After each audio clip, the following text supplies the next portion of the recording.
giving the message that the austerity we've had for the past 5 years is not necessary.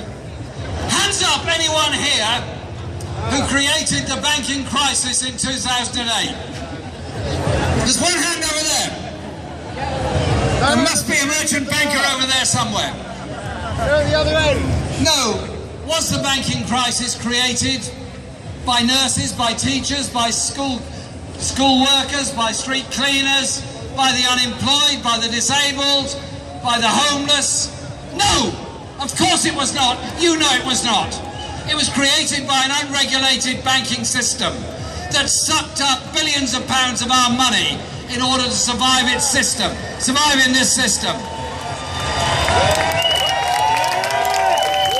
Initially, the nationalisation of the banks was absolutely good and the right thing to do.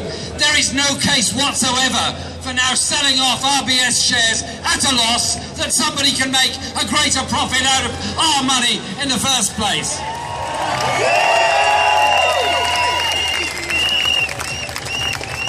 But as soon as the coalition government was elected in 2010, it took an axe to the welfare budget. It took an axe to the local government budget. It took an axe to all the other areas of social spending. It privatised, it cut. As a result, what has happened? 1 million people in Britain use food banks regularly. And we are the 4th richest country in the world. Is that necessary? Is it right? Of course it's not necessary, and of course it is not right. Inequality has got worse and worse. The 100 richest people in this country now own the equivalent of the wealth of 30% of the entire population.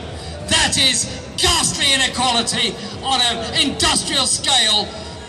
And if these next round of cuts go through, and I'm sure the government intends to put them through, then the situation is going to get worse and worse.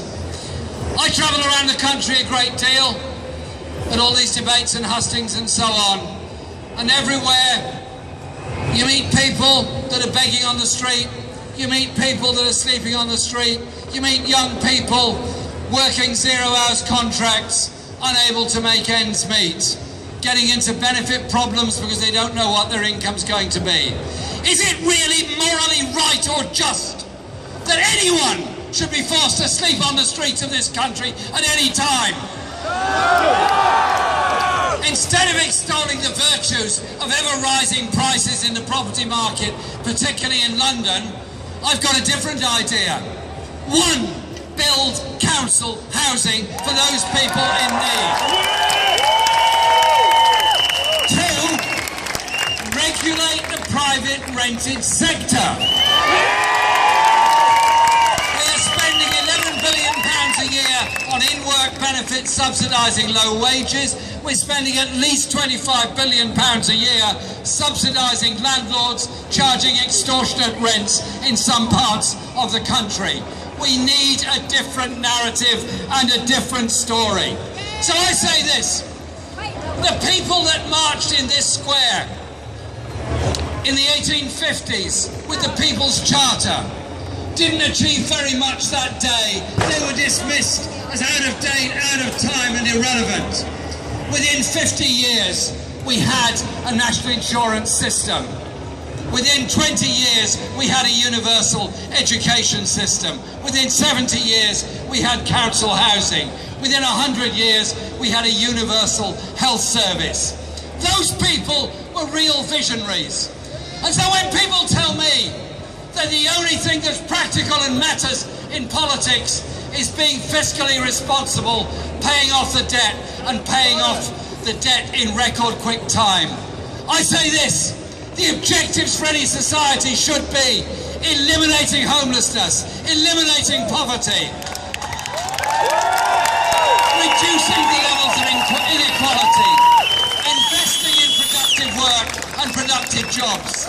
But we are shortchanged when the media tell us all that matters is finding somebody to blame. So, you can come along and say, plague on all your houses, blame every migrant that's come here. No!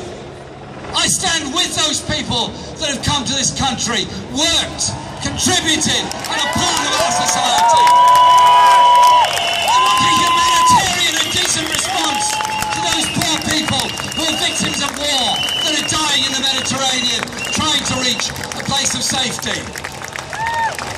I am not prepared to join in a campaign of Benefit Street and attacking the so-called benefit scroungers. I want us to stand up, as brave people did in the 1920s and 1930s, and said, we want a state that takes responsibility, a community that takes responsibility for everybody to ensure nobody is destitute. We each care for all, everyone caring for everybody else. I think it's called socialism. And the last point I want to make is this.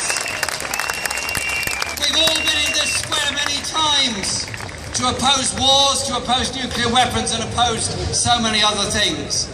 The world is not an easy place. The levels of injustice are appalling. The levels of greed are almost overwhelming. Are we going to solve any of those problems by spending £100 billion on new nuclear weapons? Are we going to solve those problems by global reach of our defence capability to start wars everywhere in the world? No. Let's try to rebalance, rethink our society.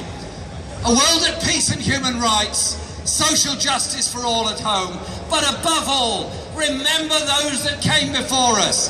We stand on their shoulders, those people that achieved so much for all of us, for education, for health, for housing. Let's go forward with confidence and optimism. This anti-austerity movement is a movement. It's not, absolutely not, about individuals, and absolutely not about ambitious individuals. This is about a social movement of all of us that can rechange our society into something good rather than something that is cruel and divided. You all know the way forward. Thank you.